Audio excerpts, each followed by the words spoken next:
lagi dengan saya Yohana Pandiangan NPM 24140021. Berita kali ini yang akan saya bawakan yaitu tentang kurikulum yang ada di Indonesia. Kita tahu bahwa semenjak pasca kemerdekaan yaitu Orde Lama hingga sekarang ini, tata kelola pendidikan di Indonesia terus terjadi, termasuk kurikulum pendidikan. Kurikulum saat Orde Lama ada 3. Yang pertama yaitu kurikulum rencana pelajaran 1947. Di kurikulum ini terjadi strata sosial di mana sosial bawah dan priayi.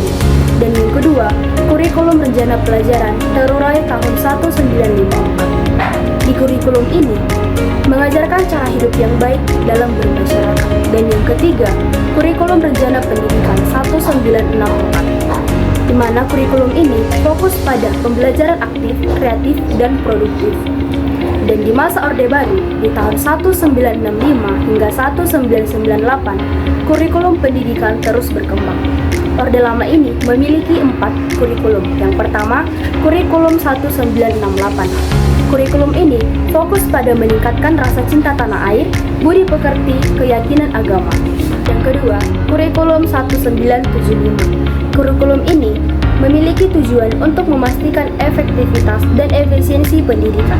Dan yang ketiga, kurikulum 1984.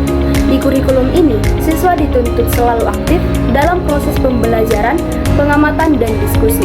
Dan yang keempat, kurikulum 1994. Kurikulum ini fokus pada materi pelajaran dan keterampilan dalam pemecahan masalah. Dan yang terakhir, di masa reformasi atau masa saat ini, ada 4 kurikulum. Yang pertama yaitu kurikulum berbasis komputer atau disebut dengan KBK 2004.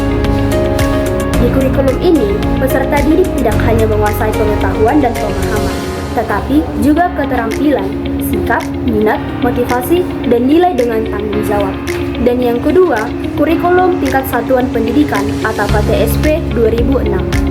Di kurikulum ini, pemerintah hanya menetapkan standar kompetensi dan komputer dasar. Yang ketiga, kurikulum 2013 atau disebut dengan K13. Kurikulum ini berfokus untuk meningkatkan proses dan hasil pembelajaran untuk membentuk peserta didik yang berakhlak mulia sesuai dengan standar kompetensi kelulusan atau penentu kenaikan kelas atau kelulusan yang diukur melalui proses siswa secara holistik.